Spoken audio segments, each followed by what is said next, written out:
Brenda Gingell, 145 Emerson Road. I have some concerns. I know we've talked about the road and the driving for High Street and Church Street. I want to know, did they actually drive these roads, or is it like all things happen?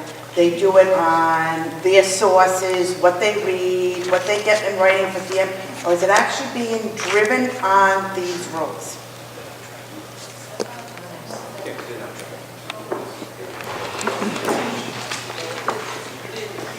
We did actually drive the routes. In the back of our traffic study, there's a road assessment that was done. We actually measured the conditions of the roadway on the damage that's occurring on the roadway. So we were physically out there measuring features. Okay, so are you in these trucks, or are you in your car? Like me driving a car can make that corner like it's nothing? Or are you in a truck, a bigger? And I'm saying this because I got stuck with our Chippy Bridge going in Harrisville for over 20 minutes trying to deliver pizza to the high school for a demonstration that was going on for our senior class. I was asked and my associate to deliver pizza, and we waited over 20 minutes on Chapel Street, and they were trying to back down the road because that's what they needed to do with these big pieces during the day. There was quite a few times during the day. So I know how it works, that you're not going to have these little dump trucks. That's not what's going to bring these pieces in or make the construction. I know it's always after the fact. It's, you know, you can tell us whatever you want to tell us now, but when you're actually being there, I met a lot of unhappy people, and that's what was going on with traffic. Well, that was during the day. also Hallamore trucks delivering the actual bridge, which you testified is an unusual circumstance where you would have oversized vehicles, correct? Right, and in those deliveries, we have to go through a permitting process with the state in terms of what mitigation they were doing to get oversized vehicles through there.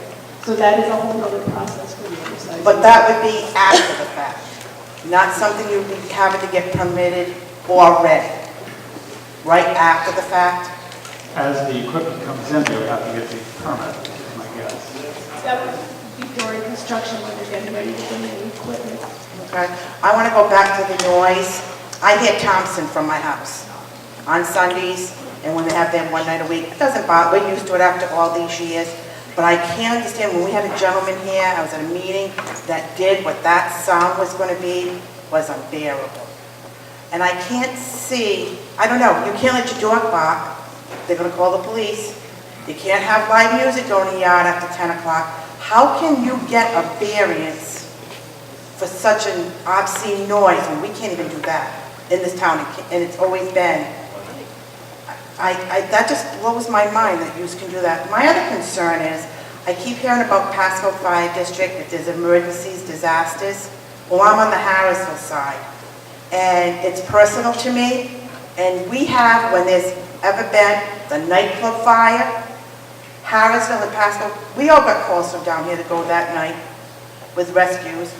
We go up into Connecticut, we go up into Mass, guess what, they come here, they're all unified together.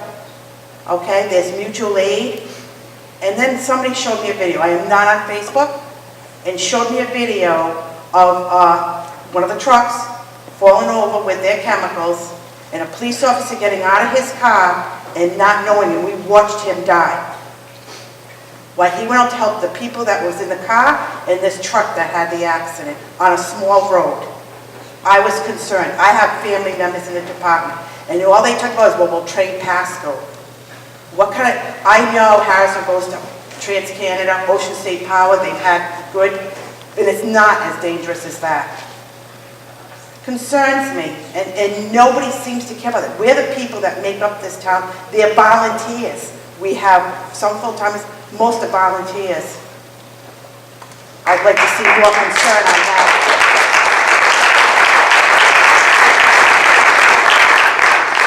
As far as the water goes, I'm concerned because we're on the same aquifer. I grew up on Harrisville water, really concerns me. We teach our kids to preserve water. It's a specialty. It's something that if something could happen to. We have to send out, the state requires us to conserve water, to teach the adults. and now we're gonna use water for a power plant like it's nothing. That concerns me. That really concerns me. And nobody talks about the ozone layer. And I was one of those generations with the aerosol cans, and nobody's talking about our ozone layer. Supposedly, we all felt guilty because we were breaking through the ozone layer. Is this power plant doing the same thing? I think that's something to ask. And my other thing is the tall chimneys, yeah, maybe it's not gonna come down here, but they're saying it'd go out 100 miles out. So that goes to all our neighboring communities. I don't know, it doesn't make any facts.